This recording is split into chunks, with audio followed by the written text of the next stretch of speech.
Biglang nagbago na si Samuel, ah. Ha? Ayos siya, Samuel, ah. Hallelujah ka na ngayon, ha? Praise the Lord. Rapid fire! Let them finish the impeachment proceedings. Kata-kata. Para pong orkestra. Sa palagay nyo, hanggat walang totohanan na pagsugpo sa korupsyon, mga kaibigan, wala hong mangyayari sa bansang ito. Patuloy lang yang nakaw. Hanggat di nakakatikim ng lindol ito, mga kaibigan, na mga 9, intensity 9. Hindi titigil tong mga hinayupak na ito eh. Nagkakaroon lang ng tunay na Diyos yung mga taong yan kapag kami mga malalaking sakuna. Lalo lindol. Kasi ang lindol umuuga lahat eh. Hindi katulad ng bagyo, pwedeng hindi bumagyo sa ibang lugar. Hindi katulad ng baha, pwedeng hindi bumaha sa ibang lugar. Pero pag lindol, Sus Mariosep, lahat yan relihiyoso. Lahat yan gusto maligtas pa eh.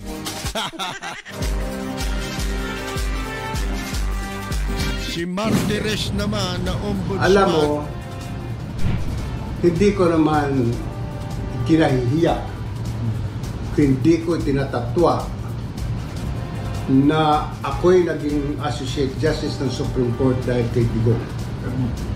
Hindi ko rin itinatatwa na ako'y naging ombudsman dahil kay PRRD. Kung bakit ako'y ginawang ombudsman ni PRRD ay hindi ko alam. Are you hoping na settled na to yung mga agam-agam ng mga congressman? Sana nga settled na yun. Kasi kung iisipin nga lang nila bakit ko nga kinasuhan yung mga taong malalapit kay Digong? Si Duque, si Leong, si Lau. Bakit ko dinismiss ang kaso ng mga taong galit si Digong? Katulad din Dilim. Diba?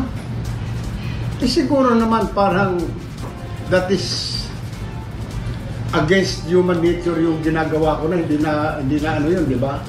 Kung ang ginagawa ko ay sang-ayon ko anong sinasabi ni Digong.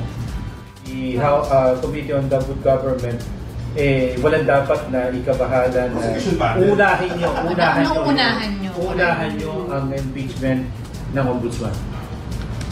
A spokesperson ng mga prosecutors yata said that dapat ang ombudsman should take the back seat.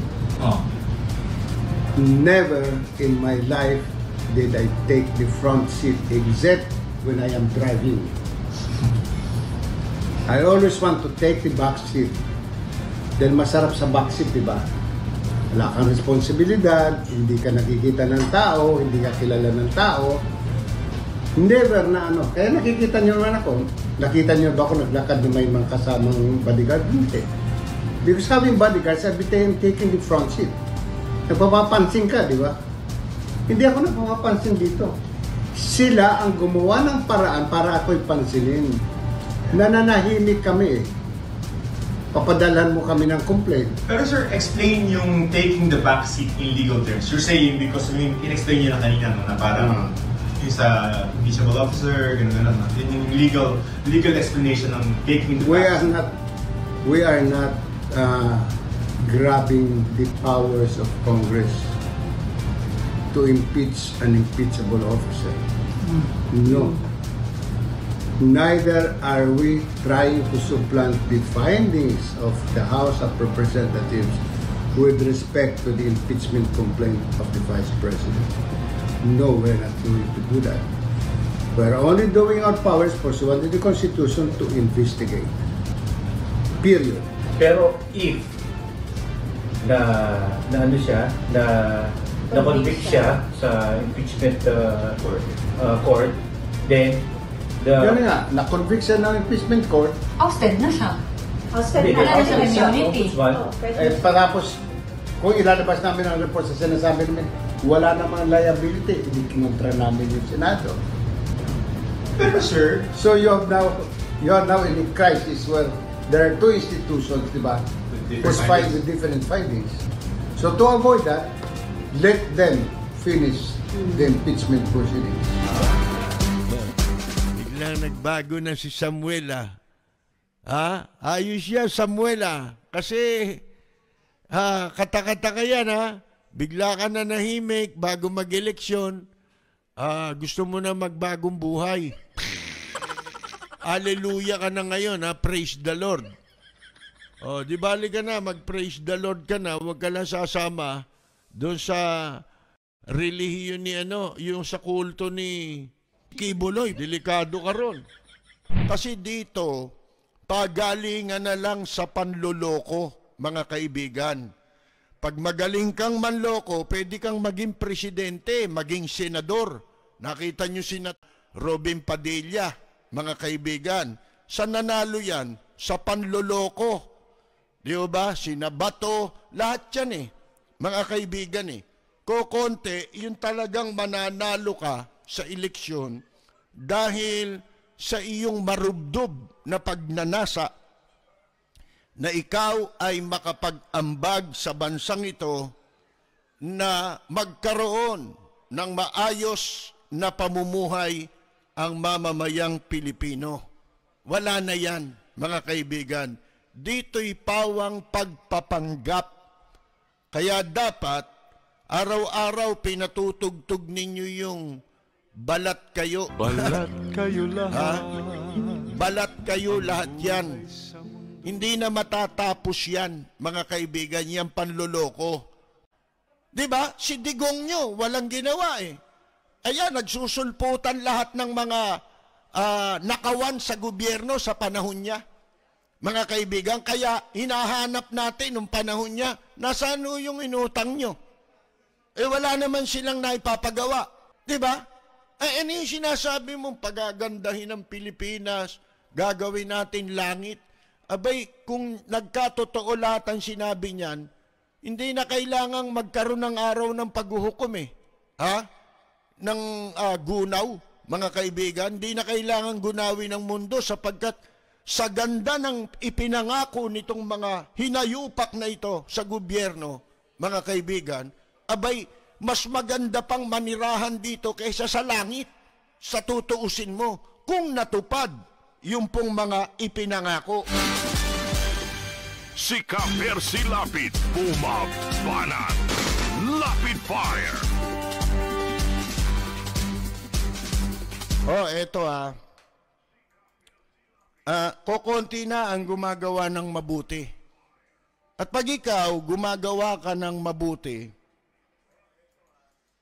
gagawin nilang masama yung ginagawa mo. Papasamain ka. Sa pamamagitan nitong mga ugok na nabubuhay sa pispis. Yung bang parang mga pusang payat na troll. Maikukumpara mo yan. Alam mo, dapat itawag dyan mga pulandit. Yung mga talsik yan di ba? Kailan ka ba ipinulandit sa mundo? Sino ba nagpulandit sa yung gago? Kanino ka bang pulandit galing? Yan. Sino ba ang ika nga nagluwal sa iyo dito sa mundong ito? At kailan? Yan. Mga pulandit yan, yung mga troll. Itong mga ito ay mga parang pusang payat na nag-aantay ng mahuhulog na mumu yung mga pispis. Mga inihahagis nitong mga politiko. Para ika nga po, makakain ka. Hindi ka naman kasali dun sa lamesa dahil nasa ilalim ka lang. Diba?